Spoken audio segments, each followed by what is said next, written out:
Well, g'day. Today I want to have a chat to you about a couple of things that have become prevalent, I guess, in my conversations with coaches over the last couple of weeks. First of all, it's about conversion rate and the reality of coaches' expectations around that. And unfortunately, when I did this on Monday, when I chatted with a bunch of coaches about what do you expect your conversion rate to be? Do you expect it to be 100% or do you expect it to be less than that? And long story short, the conversation basically went along the lines of most people expected their conversion rate to be less than 100%. Most expected it to be anywhere from 30 to 60%. And I guess one of the biggest challenges is that we create what we expect. When we go into a sales scenario, we actually create what we want to have happen by some of the simple words we use or some of the words we don't use. Little ways of letting people out of the sale, little things that we say that just allow them to get an escape clause. And sometimes we're not even consciously doing it. And I guess that brings me to the point of how long has it been since you've recorded one of your diags or one of your coach on deck calls and listened back to it yourself, let alone had your own coach listen to it. So make sure you are recording is first and foremost. Now, when it comes to having a 100% conversion rate, what have you got to change so that you do have a 100% conversion rate?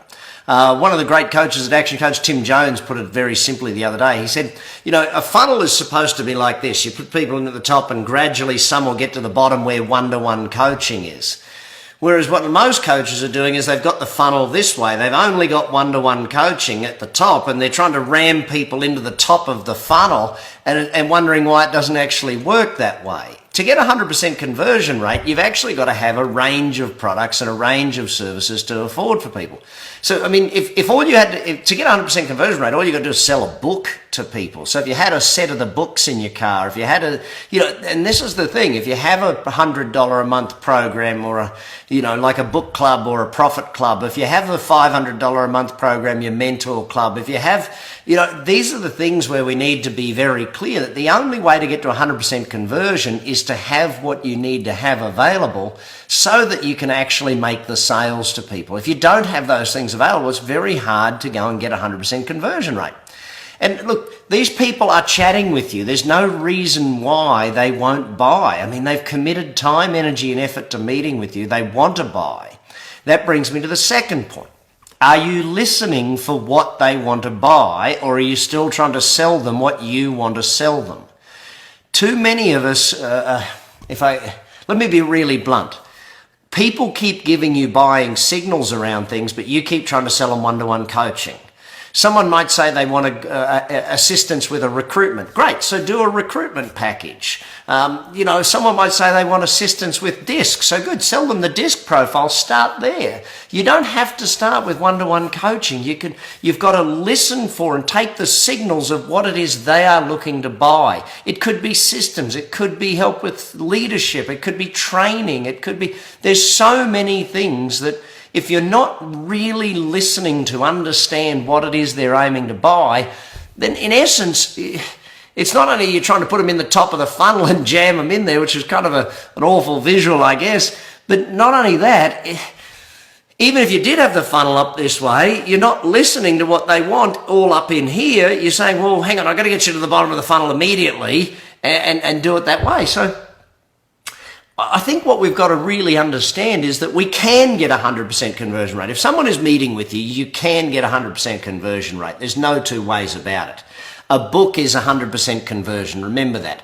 And one of the keys to getting someone to be a good customer is getting to make multiple transactions. So if they start with just a book, at least they've given you their credit card and they're now ready to buy from you. They start to trust you. They start to build relationship with you. If they buy a $100 program, if they buy a $500 program, it's still a starting point, and that's what we've got to build with people. We've got to build starting points. So listen for what it is they want. Make sure you're hearing their buying signals. What do they actually want to buy, not what is it that you want to sell? And second, have different levels so you can get a 100% conversion rate. Have something available for everybody. If not, make it up on the spot. If someone says they want help with something, say, great, well, that's a 5-hour coaching pack. That'll be this amount of money. That's a 10-hour coaching pack. We'll start there. A block of hours is a simple way to get started with certain things.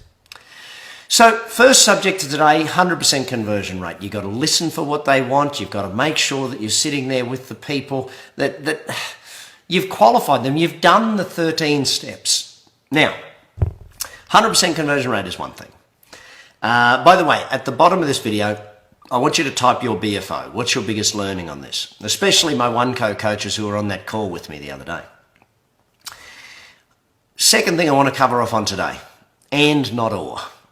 I'm seeing way too much of coaches replacing one thing with another. In other words, they'll learn some new marketing technique, and instead of adding it to their marketing, they'll change it out for something else. And I don't know how to put that other than to say it seems crazy to not add. And a lot of the time, the reason we don't add is we're not willing to add employees. So we're not willing to add someone to do that job, even though the job's working and we could systematize it and keep it running. What we're trying to do is replace that with something else. And so it could be one form of marketing that's working. Oh, well, let's try this other one. And the other one just disappears. It's the same for programs. I've seen it with Engage and Grow, or with group coaching, or even, people. Adding Engage and Grow to your business doesn't mean you replace all of your one-to-one. It means you should be adding employees to add that to your business. You don't replace one with another. That doesn't make sense. It's about adding to the business. You build a layer of bricks on top of the previous layer of bricks. That's how you build a house. You build a business by building on top of what you've got, not by replacing what you've got. So the and not or philosophy has to, we've got to hire people to do these new programs. If you're adding group coaching, don't just think you've got to do it. Hire someone to add the group coaching. If you're adding Engage and Grow, or Love for Marketing, or Profit Plus, or Planning Club, or any of these programs, hire someone to do that. Don't just do it yourself and replace one form of income with another. That's crazy. You do all this work to build that form of income, and then you say, well, okay, I'm going to build the whole same level of income over here, and drop that. That doesn't make any sense.